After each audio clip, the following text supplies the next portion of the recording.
2022년 1월 22일, 여기는 서울. 어 월인석보 2권, 월인석보 그대 이름은 한글대장경. 그 공부 중에 지금 우리 10번째 이야기인가요? 한번 보겠습니다. 12번째 이야기 공부하고 있습니다. 삼신불, 지난 시간에 일주일 지나서도 다 잊어버리셨죠? 이제 중국에 부처님이 태어나셨을 때 상서, 그리고 부처님이 이제 태어나신 지 1000년이 지난 다음에 중국에 그 도교가 성행했는데, 그 도교의 도사들이 불교에 귀의하는 그런 상서로운 일을 우리가 공부하고 있어요. 그러면서 이제 부처님의 삼신불 이야기를 지금 공부를 하고 있죠. 그래서 삼신불은 불교에서 부처의 몸을 셋으로 나눠 부르는 이제 단어인데요. 법신불 비로자나, 보신불 노사나, 응신불 또는 오늘 배울 천백억 화신, 석가모니불, 이렇게 이제 그 부처를 세 모습으로 이제 부르는 이름입니다. 줄여서 이제 삼신이라고도 부르고요. 그래서 부처의 몸이 다양한 중생을 제도하기 위해서 여러 모습으로 화현하는 것을 이제 삼신이라고 얘기해요. 그래서 먼저 이제 법신불, 지난번에 공부한 이제 법신은 진리의 부처님이라는 뜻이죠. 영원히 변하지 않는 만유의 본체를 형상화한 부처로 진리를 상징하므로 빛깔도 없고 형체도 없다. 그래서 비로자나부를 가르친다. 지혜의 부처님, 이런 말도 쓰죠. 그리고 이제 보신불은 보살이 오랫동안 고행과 난행을 거쳐서 된 부처인데, 법장보살이 48대원을 세우고 정진해서 성불한 아미타불을 이제 보신불로 보는 경우도 있고, 또 이제 노사나 부처님을 보신불로 보는 경우도 있어요. 우리 월인석보에서는 노사나 부처님을. 그 다음에 이제 응신불은 법신이나 보신을 볼 수 없는 우리 같은 보통의 중생을 제도하기 위해서 직접 현세에 몸을 낮춘 부처니까 당연히 석가모니 부처죠. 그래서 우리나라 이제 절에서는 선종의 영향을 받아서 대광명전, 대적광전 이라는 건물에 이제 삼신불을 모시는 경우가 많은데, 중앙의 본尊은 비로자나불이고, 여기 왼쪽에는 노사나불, 그 다음에 오른쪽에는 석가모니불, 이렇게 이제 협시를 하게 되죠. 그래서 청정법신 비로자나불, 원만보신 노선나불, 천백억 화신 석가모니불, 이렇게 이제 부르죠. 그래서 우리 공부하는 세 번째 천백억 화신 노사나불을 먼저 보시기로 하고요. 그리고 이제 어제 제가 터키의 한국화 한류에 대해서도 여러분들이 궁금해하셔서 요거 빨리 끝내고 이제 터키의 한류가 얼마나 붐을 이루고 있는지도 오늘 이제 잠시 이야기를 해 드리려고 합니다. 지난번에 공부했던 거 지금 부처의 몸을 세 가지로 말씀하시는데, 우리 지금 여기가 어디냐면 175쪽이에요.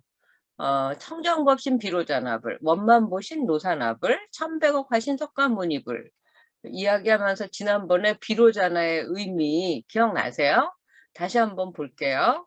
비로자나는 일체의 모든 곳에 가득하다 하는 뜻으로 진실한 성품의 근원이, 우리도 다 부처님의 불성이라고 하는 부처의 성품이 우리 안에 들어있는데 우리가 깨닫지 못할 뿐이라는 이야기를 계속하죠. 그 비로자나 부처의 뜻이 진실한 성품, 일체의 모든 곳에 가득하다, 이런 뜻인데, 불성이 근원이 맑고 고요해서 아르마리, 깜냥이라는 말도 쓰죠. 그리고 어떤 이름에 집착하지 않고 허공과 같이 비어서 모든 보는 형상은 꿈속의 형상과 같고 또 듣는 소리는 매화리와 같아서 있음과 없음이 다르지 아니한 것이다. 제가 요새 좋아하는 프로가 유퀴즈 온도블록이라는 건데 어제 열심히 재방송을 보고 있어요. 집에서 또 자가격리 중이니까. 월호 스님이 나오셔 갖고 이제 보통 우리가 불교를 행복을 추구하는 철학의 종교라고도 많이 이야기를 하는데 주로 이제 법륜 스님이 그 증문즉설 같은 걸로 "어떻게 하면 행복하게 살까요?"에 대한 질문에 해답을 많이 해 주고 계시죠. 근데 월호 스님은 우리가 행복을 추구하게 되면 반드시 불행이 따르게 되어 있다.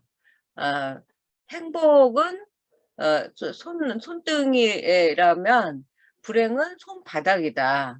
그러니까 손바닥 뒤집는 것처럼 항상 이 손의 양면 행복이 있으면 불행이 있고 또 뭐가 있죠?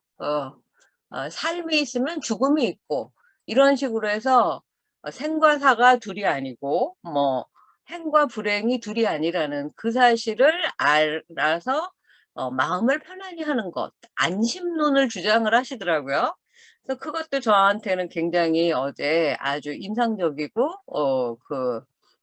뭐라 그럴까 새로운 의미로 다가왔어요. 그래서 이 불의사상 많이 이야기를 하지만 그걸 내 스스로 체득을 해서 알아듣기까지는 사실 쉽지가 않죠. 생과 사가 둘이 아니다. 뭐 웰빙 잘 살기 위해서 웰다잉도 우리가 지금부터 공부하고 준비해야 한다.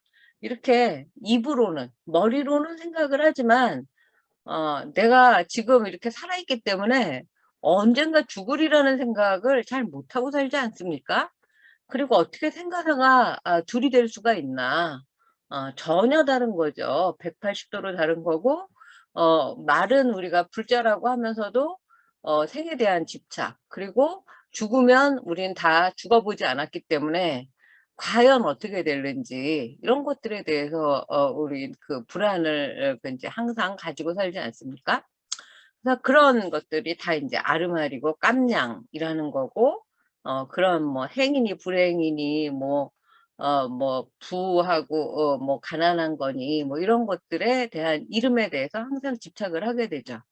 그래서 이런 것들이 다 사라지고 허공과 같이 텅 빈 충만이라고 이야기했었어요. 그 모든 형상이 꿈속의 형상과 같고 또 하나 인제 어제 월호 스님께서 하는 얘기가 우리 그러니까 인제 뭐 무고 무아 뭐 이런 거 있지 않습니까? 내가 없다라는 그러니까 나의 실체가 없다라는 사실을 알면 그렇게 모든 인생의 그 생로병사가 괴롭지만은 않다. 뭐 이런 얘기를 하면서 지금 우리는 나의 아바타가 살고 있는 거다. 뭐 이런 식으로 얘기를 했어요. 그래서 그런 걸 본다면 어 어 그 마음을 안심하기가 어렵지가 않다는 거예요. 그러니까 화가 나서 당장 뭐 어떤 차가 끼어들어 갖고 뭐 인제 교통사고가 날 뻔하거나 그럼 뭐 당장 뭐 육두문자가 인제 입 밖으로 나오고 뭐 화가 나고 이제 분노로 막 인제 막 살의를 느끼고 이렇게 되지 않습니까? 근데 그런 나를 관찰하면 그 화를 삭힐 수가 있다는 거예요. 그러니까 '나의 아바타가 화가 나는구나.' 뭐 이런 식으로. 그래서 하여튼 뭐 우리가 다 머리로 지식으로는 알고 있지만 그걸 수행으로 실천하는 사람과 아닌 사람의 차이는 '이렇게 또 다르구나.'라는 것도 어제 이제 유퀴즈라는 프로를 보면서 제가 재미있게 본 부분입니다. 음. 그래서 우리가 보는 형상은 꿈속의 형상과 같고 조신의 꿈 같은 것도 있지 않습니까? 또 인제 듣는 소리는 메아리와 같아서 있음과 없음이 다르지 않다라는 것을 아는 것. 그것이 인제 진실한 성품의 근원이 맑고 고요한 비로자나 법신, 부처님이라는 걸 이야기를 하고 있어요. 그래서 번뇌 근원도 깨끗해서 진실한 공덕이 갖추어져서 모든 일체법이 한 가지인 불성이라는 사실을 알고 이것이 중생들이 다 가지고 있는 자기의 본성이라는 것도 깨닫는 것. 그래서 이것을 법신이라고 한다. 그래서 이제 불명이 법정 스님께서 지어주시고 이제 주실 스님께서 시를 써주신 적광명이라는 것도 말씀을 드렸어요. 그리고 원만 보신 노사나불의 원은 둥글고 원만한 것이요 만은 가득하다는 것이니 여러 가지 구준일이 다 없어지고 덕이 두루 갖추어져서 원만 보신 노사나불이라고 이제 한다. 이런 이야기를 이제 드렸었어요. 그래서 보신 노사나는 부처께서 가장 귀한 인연으로 지극하게 즐거운 과보를 타고 나서 자득하게 이제 편안하신 것이다. 그래서 노사나는 광명이 차서 비추다 하는 말이다. 그래서 지혜의 광명이 안으로 진실한 법계를 비추어서 내가 그걸 받아들이고 또 몸의 광명이 밖으로 이제 나투어서 보살을 비추어서 다른 사람이 받아들이게 하고 하는 자수용 타수용의 원만 보신 노사나불 이야기를 우리가 지난 시간에 배웠습니다. 그래서 이제 자기가 수용하는 것은 열애가 무수한 것 동안에 그지없는 복덕을 닦아서 가없는 공덕을 일으키고 깨끗함이 항상 색신에 가득한 것. 그래서 맑음이 미래에 이어져서 커다란 법락을 항상 내가 그 지혜 우리가 지금 공부하는 즐거움을 배우고 있지 않습니까? 그 지금 여러분은 최소한 원만 보신 노사나 부처님 그 지혜의 빛이 안으로 들어오는 거 그걸 지금 경험하고 계시는 거예요. 지혜의 광명이 안으로 나의 진실한 법계를 비추는 것. 그리고 이제 나의 그 안이 그렇게 밝고 환하면 그야말로 뭐 방광을 하겠죠. 그래서 남이 바라보게 되는 겁니다. 묘정 공덕신을 뵙고 30 이상 80종호가 갖추어지고 뭔가 이제 티끌이나 지저분한 게 섞인 거 없이 깨끗한 나라의 청정국토에 계시면서 십지보살을 위해 신통을 나타내는 그런 이제 부처님이 원만 보신 노사나 부처님이다. 오늘 공부할 것은 1100억 하신 석가모니 부처님. 1100억은 100억 곰 혼이 일천이라 혼말이니 100억이 1000개가 1100억이라는 뜻이에요. 즈문 많이 억이라 많이 1000개 있으면 억이래요. 많이 10,000개 있어야 억인데 그쵸? 옛날에는 단위가 조금 달랐어요. 그래서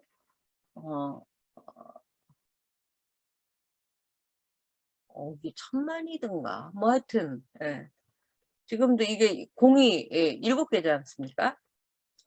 그리고 일천 영꽃 위에 일천 석가모니께서 계시고 그 영꽃마다 100억의 나라가 들어있고 나라마다 한 석가모니가 태어나실세 1100억 화신이라 하니 화신한 변화의 줄임말이에요. 변화하신 몸.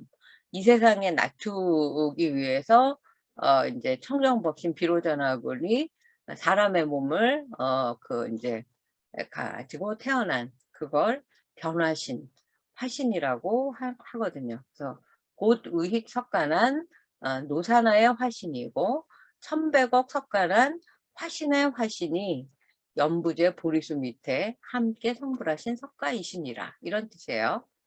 그래서 1100억은 100억씩이 1000개라는 말이다.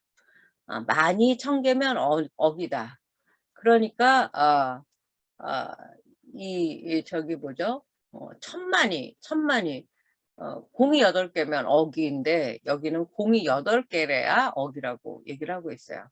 그래서 현대 아라비아 숫자로 치면 천만을 당시에 억이라고 불렀다. 석부상절에는 또 10만, 공이 5개를 억이라고 부를 때도 있어요. 그만큼 우리는 그야말로 뭐 천문학적인 숫자를 지금 이제 쓰고 있는데, 돈의 화폐 단위로. 그렇지만 우리도 뭐 조 넘어가고 그다음에 뭐였지? 경인가요? 그 이후에는 뭐 공이 몇 개인지 헷갈리지 않습니까? 그런 것과 마찬가지로 그 옛날에는 공이 5개든 6개든 7개든 8개든 우리가 그때 당시에 그렇게 많은 숫자를 쓰지 않았기 때문에 그냥 많은 수라고 생각을 해서 억이라고 불렀던 것 같습니다. 다시 한번 현대국어로 번역을 하면, 일천송이 영꽃 위에 일천분의 석가가 계시고 그 곳곳마다 100억의 나라가 있다. 한 나라마다 석가 한 분이 태어나심으로 1100억 화신이라고 한다. 화신은 변화로 태어나신 몸이다. 영꽃 위의 석가는 노사나의 화신 불이시고, 1100억 석가는 화신의 화신이 연부제 보리수 밑에서 함께 성불하신 석가이시다. 이렇게 그 석가모니의 화신, 그 화신, 그 노사나, 그 원만 보신 노사나 부처님의 화신으로 석가가 있고, 1100억 화신은 이제 화신의 화신이 연부제 보리수 밑에서 함께 성불한 석가이시다. 그래서 이 화신도 이렇게 구체적으로 나누어서 설명을 하고 있다는 거. 그래서 그러나 법신보신 화신이 서로 다르지 않다. 이 법신보신 화신이 다르디 아니하샤 성의 근원을 니라건댄 법신이요, 지혜를 니라건댄 보신이요, 지혜 쓰샤말 니라건댄 화신이니 지혜 근원 성체와 맞아 있어 큰 숨을 니라 와달시라. 이렇게 써 있어요. 그래서 진실의 법신이 허공 같아야 본래 얼굴 없건말한 세간의 중생 위하샤 조한 나라이며 더럽은 나라이며 제어곰 기지를 조차사 화신할 베샤 교화하샴이 물에 비친 달 같으시니라. 물에 비친 달, 월인청강이죠. 화신이 보이샤도 근원은 없으샴이 달 그림제 진실 달 아니롬이 같으니라. 연한한 더러분 데이셔도 더럽디 아니홈이 진실의 법계 세간법에 못 더러움을 가잘비시니라. 가잘비다는 비유하다라는 뜻이에요. 요거 현대국어로 다시 풀어보겠습니다. 이 부처님의 세 이름, 법신, 모신, 화신은 서로 다르지 않대요. 다르지 아니해서 성품의 근원을 보고 이름을 붙이자면 법신 비로자나, 지혜를 보고 부처님을 이르자면 보신 노사나, 그 다음에 지혜를 직접 쓰는 거 보신이 이제 화신이 됐다고 얘기하잖아요. 석가모니 부처님. 그래서 지혜와 근원과 그 본성과 이제 체는 이제 뭐라 그럴까, 하여튼 근본이라면 우리 이제 체용이라는 걸 쓰죠.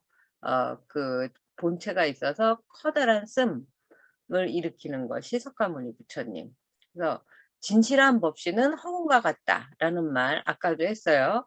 본래 그 형색이 없지만 얼굴이 없다라는 말은 지금은 페이스, 얼굴만 갖고 얘기하지만 몸 전체를 얼굴이라고 했어요. 형색이 없지만 세간의 중생을 위해서 깨끗한 나라며 더러운 나라 할 것 없이 각각의 기질을 따라서 근기에 따라서 화신을 나타내 보여 이제 화연을 하셔서 교화하는 것이 하늘의 진리에 다른 하나지만 이제 아까 백천만억 1100억 화신이라고 그랬잖아요. 1100억 물에 달 도장 찍히는 것처럼 그렇게 비유를 해서 이 세상 누구에게도 그 부처가 보일 수 있도록 유치원생한테는 유치원생에게 알맞는 눈높이의 부처님, 대학생에게는 대학생에게 알맞는 부처님, 어릴 때는 어릴 때에 알맞는 부처님, 나이가 들어서는 나이에 걸맞는 부처님을 우리가 그야말로 아까 아르마리 조심해야 한다고 했지만 자기의 아르마리대로 또 자기의 깜냥 분수대로 인제 그 부처님을 이해하고 받아들이게 되는 거 아닌가 싶습니다. 화신으로 낮추셔도 근원은 없으심이 물에 비친 달의 그림자가 그림자일 뿐이지 달 도장일 뿐이지 달은 아니지 않습니까? 그러면 물에 들어가서 그 달 그 다 건져 오게요. 연하는 더러운 데 있어도 더럽지 아니함이 진실 법계를 세간법이 더럽히지 못함과 같은 것을 비유한 것이다. 연꽃 지금 봉선사의 그 연꽃이 지금 터키에서 엄청 인기예요. 연꽃 연잎차가.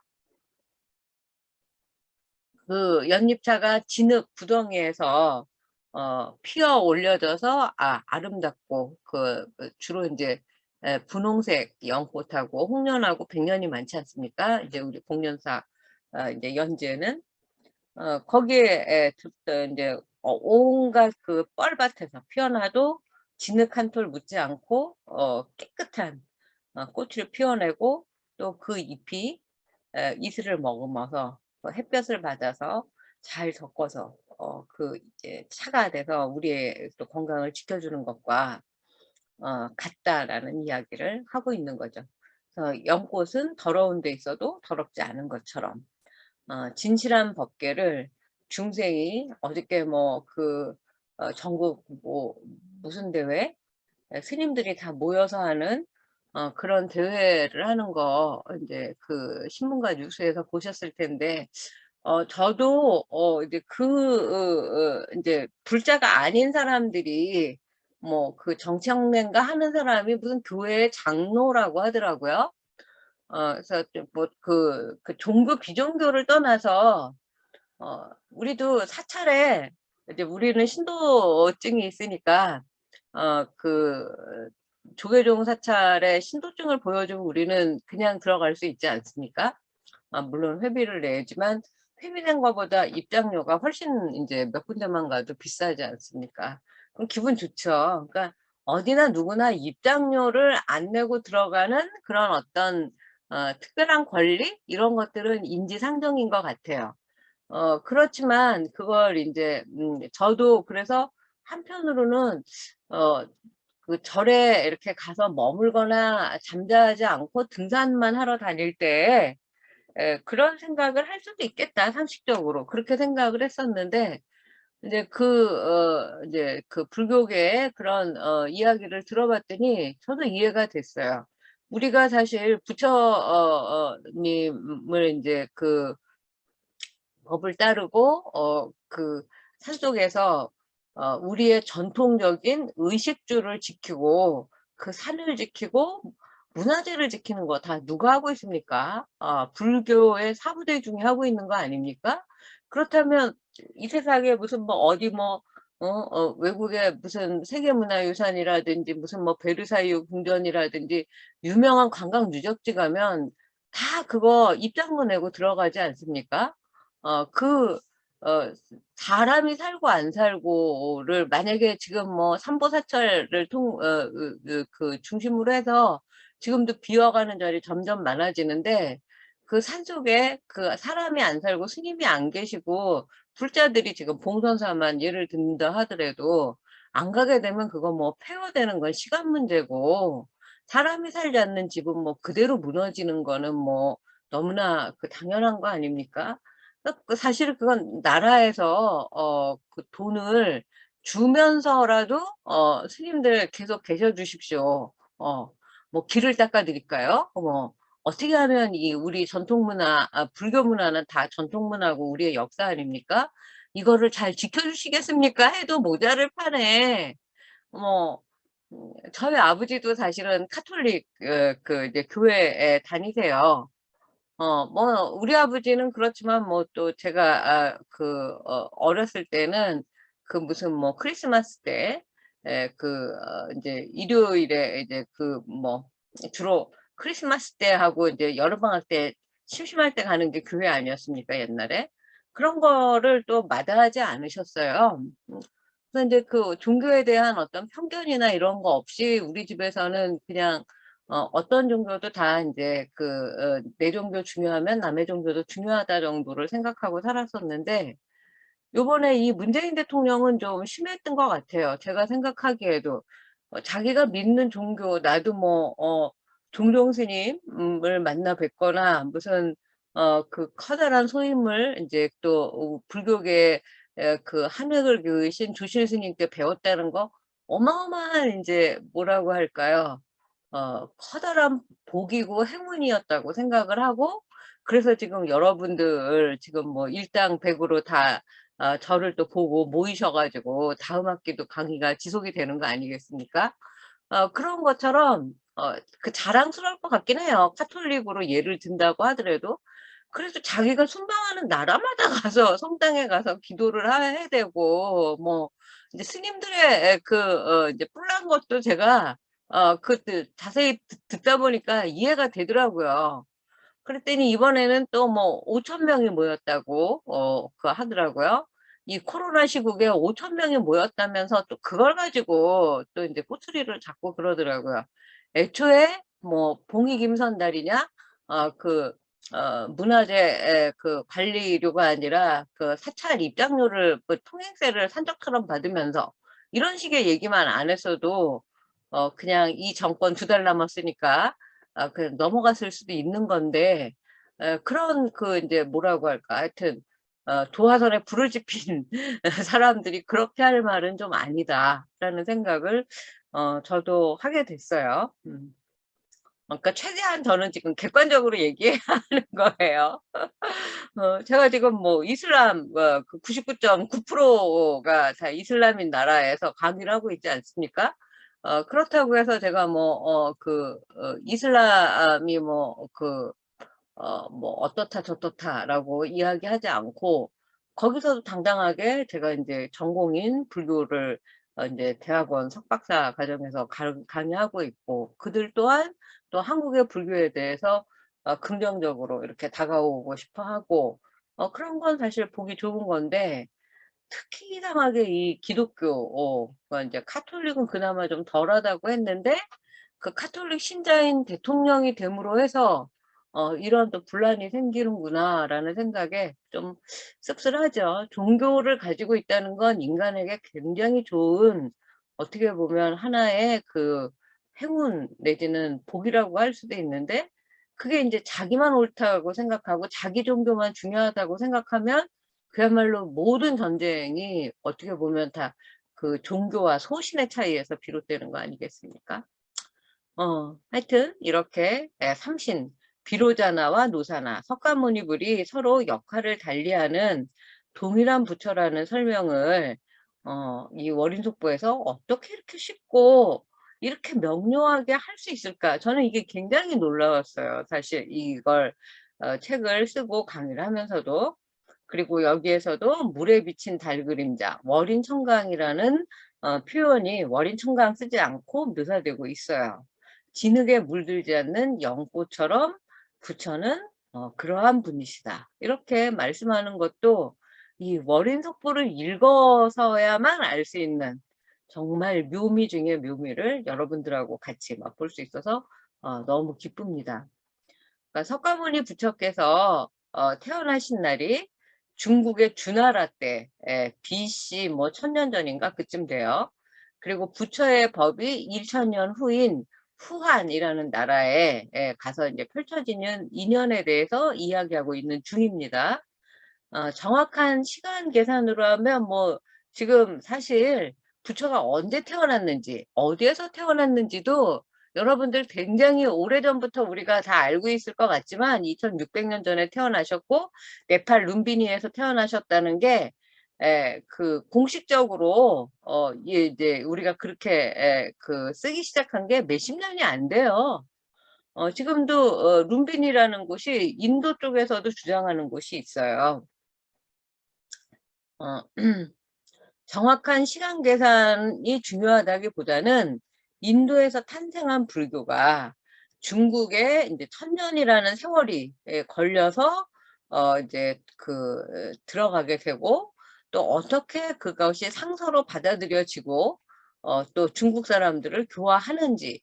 그래서 그 중국의 불교가 발달을 해서 지금 우리가 뭐 법화경이든지 화엄경이든지 인제 중국에 구법하러 떠나는 뭐 고구려 백제 신라의 스님이라든지, 거기에서 인도까지 가는 뭐 인제 해초 스님이라든지, 이런 스님들이 인제 생기게 되는 거 아닙니까? 그 변화가 의미 있는 것이라고 저는 생각을 합니다. 그래서 이러한 중국 불교 수용의 바탕 위에서 불교가 우리나라로 자연스럽게 유입되는 과정을 이 월인석보라는 책이 조곤조곤 설명하고 있어요. 그래서 조선의 세조 할아버지 목소리에 귀를 잘 기울여 보시면서 오늘 제가 읽어 드린 걸 집에 가서 한번 꼭 소리 내어서 정독을 해 보시면 좋을 것 같아요. 그래서 어쩌면 21 세기의 후손들을 떠올리면서 600년 후에도 '내가 쓴 이 책을 내 후손들이 읽겠지?'라는 마음으로 이 글을 썼다고 저는 생각을 해 봤어요.